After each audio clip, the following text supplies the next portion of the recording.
Good morning. We're up in the Great Smoky Mountains testing out the Campark TC07 trail camera provided by the people at Campark. Very similar to the TC06 Campark trail cam that I just tested a few weeks ago. The main difference is the addition of an integrated solar unit.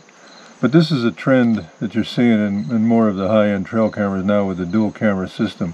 One camera for night and one camera for daytime, which really results in superior video and pictures. So let's go over some of the features. The big thing about the TC07 is the integrated solar power unit. You can see the blue light on the solar panel showing that it's fully charged. And it's integrated, but you can also remove it simply by pushing on the back and pulling it up. And then if you want to use it without the integrated solar panel, there's a rubber cap to keep the water out from the contacts. You can also use an external solar unit. And nowadays I always use solar external units. I've had a Campark T86 on a tree out back now with a solar panel on it for almost 2 full years, and all through last winter continuously, and it's worked flawlessly. So I've been really happy with that setup. I'm just not into buying batteries anymore. You put in your initial 8 batteries, and even if the batteries are almost dead, the camera will work fine as long as you have a solar panel attached.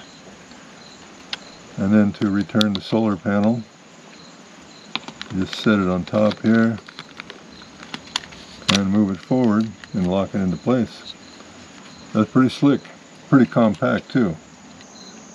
So the TC07's been out in the rain for several days, and I just brought it in to do this test and just dried it off. You can see it does real well in the rain, and it kind of continues the latest trend of Camparks as being compact and lightweight and easy to use.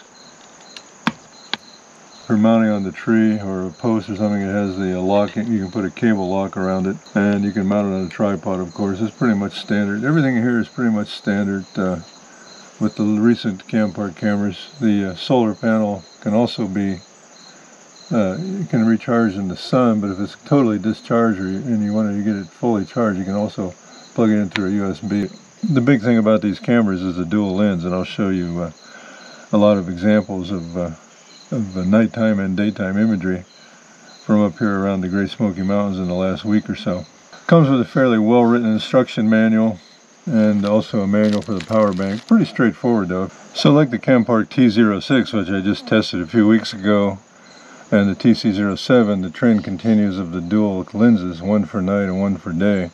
And that really makes a big difference in the quality of the imagery. The T07 is almost identical to the T06 in the sensor package. It uses a great Sony CMOS 1/3 inch sensor, which results in the really high quality video, especially for me.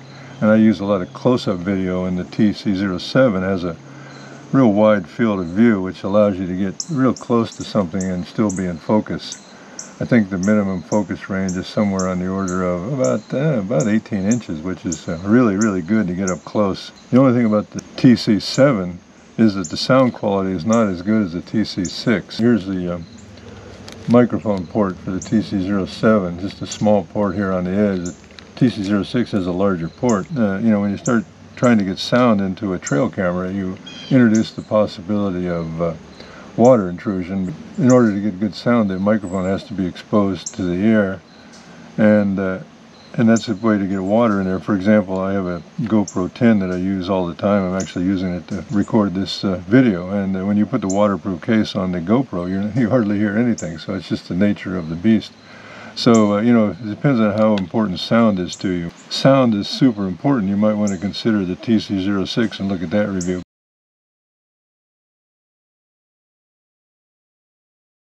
The mode, of course, is photo, video, and photo plus video. And you can set your interval, triggering interval, as low as 10 seconds.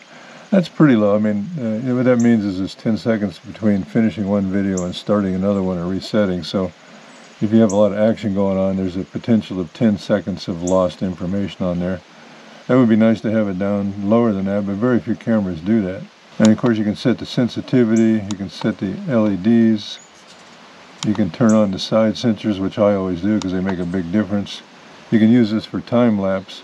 And in particular, the quality cameras like the TC07 with the high quality sensors and the higher resolution imagery, you can make some nice time lapse with it.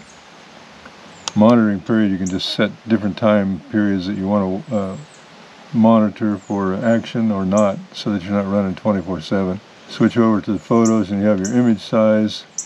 And again, when you set your resolution, you have your choice of daytime and nighttime.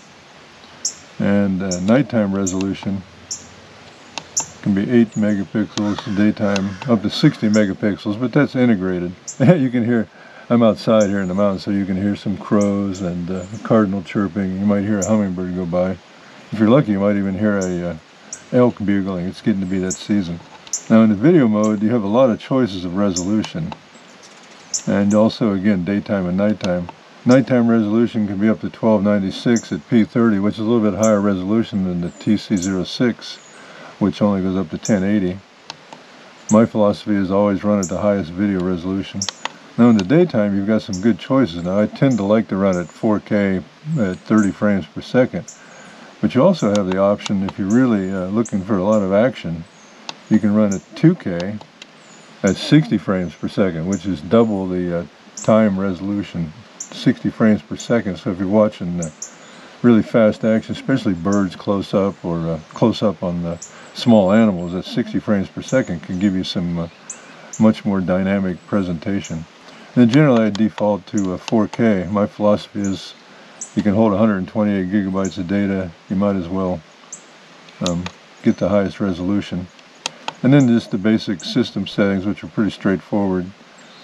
Date, time set, time format, stamp, camera name, password setting. Bluetooth, the main thing here is you want to always make sure the Bluetooth is on. It's on by default. That's what's going to wake up your camera so you can use the Wi-Fi. And the Wi-Fi password is always 1, 2, 3, 4, 5, 6, 7, 8. I recommend changing that after you get the camera. When you get the camera, you want to start with a fresh card and format it before you use it. So now what I'll do is just go briefly through the Wi-Fi menu, because that's kind of critical. So what we're going to do is just leave the camera on and point it in the general direction of the mountains over there. I'm going to be using the Hunting 4K app, which you can get by scanning the code in the manual or on their webpage.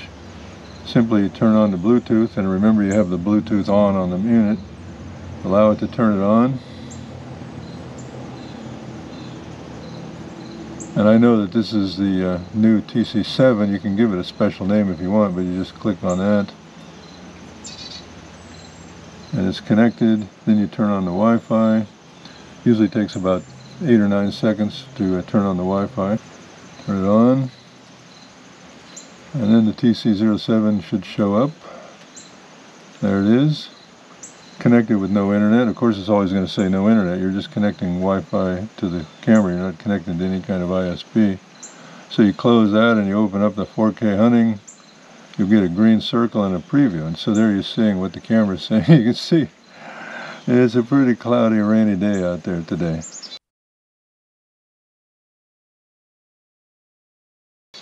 And so you can control the camera from here. You can actually shoot video and photos right from the live. So I'll just shoot a video here, and I'll shoot it from the live view, and it'll run for 3 minutes, and then it'll stop. Or you can take a picture,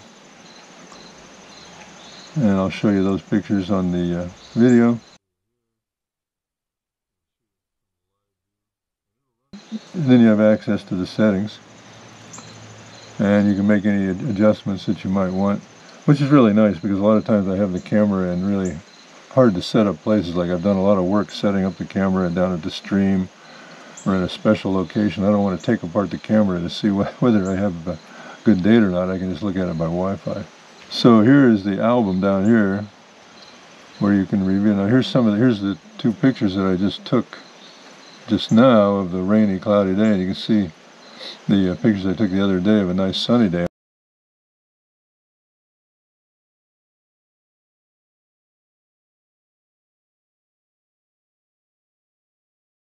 One thing I'll say about the new sensors on these cameras, the Sony CMOS sensors, See, it's basically a landscape photo, you know, just shooting it like a regular camera, and the colors are actually pretty good. You can hear the blue jay back there carrying on, so you can tell I'm outside. So I always enjoy my trail cameras. I like to do the reviews outside, and if I get any nature sounds, that's great. If I get some cars or stuff like that, not so great, but today a lot of nature sounds and a little bit of rain falling.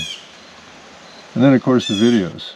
I've been taking videos for over a week now, so you can see some of the, you can review what's on the videos here. And of course when you're setting up the camera, it's really nice because you can make sure, like I want to focus on this rock here, you can set it up and make sure you got it set just the way you like it, and you just back out of that and then exit, and there you go.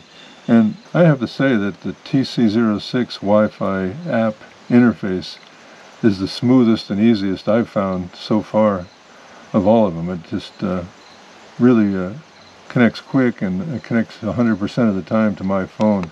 Now there's some variability in phones, but in my particular case, my phone just, and this camera just communicate really well without a lot of issues. Just to summarize, the TC07, very similar to the TC06, has the dual cameras, which is going to become a thing, I think. I think it's really a kind of a leading edge way of using trail cameras. That way, you, instead of using one lens for both night and day, you have two lenses, one of them specialized for nighttime. And I'll show you some really awesome examples of infrared quality videos that I got with this camera, and also if you look at the TC06 review.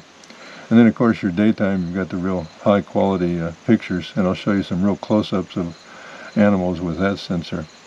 And then of course you've got the 0.1 second trigger speed, you got the side sensors, you have the Wi-Fi, and you have the integrated solar.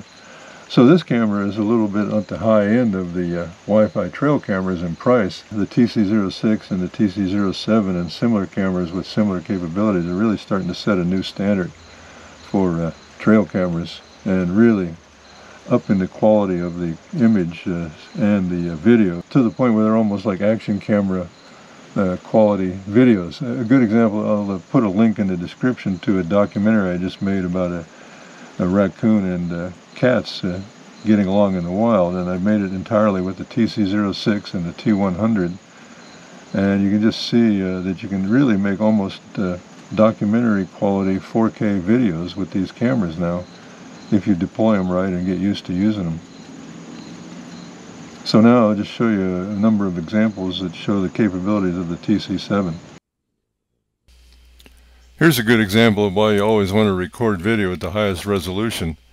Here is an elk at full 4K resolution, but now because you've taken a high resolution, you can crop in and still get high quality video much closer.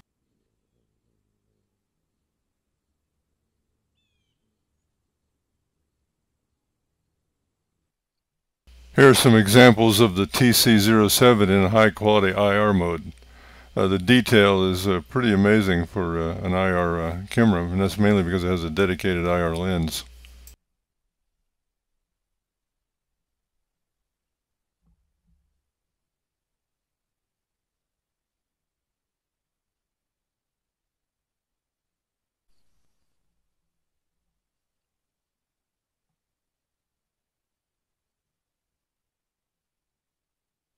Here the gray squirrel is just slightly out of focus because it's standing too close to the lens. The minimum focus distance is somewhere between about 14 to 18 inches.